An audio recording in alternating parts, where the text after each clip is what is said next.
બેરોજગારી અને ધંધાની મંદીએ હાલના સમયની ગુનાખારીને ખોલતી કડી બની રહી છે, જે આપણા દેશના અર્થતંત્રને ખોખલું કરવામાં આગળ વધતું પરિબળ બન્યું છે. ઓરિજિનલ ચલણી નોટ જેવી આબેહૂબ દેખાતી નકલી ચલણી નોટના કૌભાંડનો પર્દાફાશ નવસારી જિલ્લાની એસઓજી ટીમે તળાવચોરા ગામના ઈસમને ત્યાં છાપોમારી કરી છે. નવસારી જિલ્લામાં ગત વર્ષોમાં નકલી ચલણી નોટોનો મોટો વેપલો થતો હોવાના કિસ્સા બહાર આવ્યા હતા.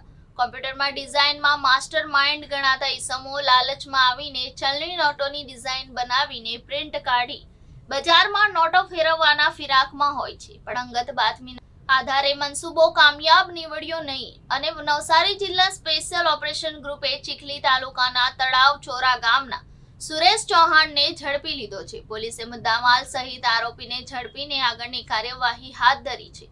રાતોરાત ઘરની તિજોરી છલકાઈ જાય એવા અરમાનો હાલ યુવા પેઢીમાં વ્યાપક જોવા મળી રહ્યા છે.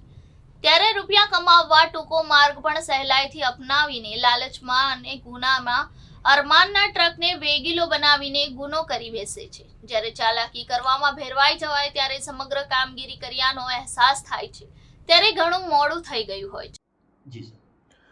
कल नवसारी एसओजी के द्वारा चिखली तालुका के तनावचारा गांव के अंदर सुरेश चौहान नाम के आदमी के घर के ऊपर रेड करने में आई।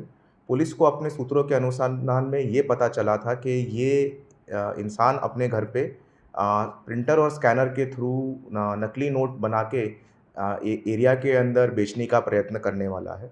जब पुलिस ने उसके घर पे रेड करी तो उसके घर से नकली 200 डिनोमिनेशन के और 100 डिनोमिनेशन के नोट पुलिस के द्वारा कुल मिला के 11,800 रुपये के नकली नोट पुलिस के द्वारा जब्त करने में आए हैं। और पुलिस को उसके घर से नकली नोट बनाने के अंदर इस्तेमाल करने में आने वाला प्रिंटर और स्कैनर भी पुलिस ने द्वारा इस केस के अंदर जब्त किया है। पहले ये आरोपी कपड़े के धंधे के अंदर व्यवसाय करता था, बट जल्दी से पैसे कमाने के लालच के अंदर इसने इस रास्ते को अपनाया।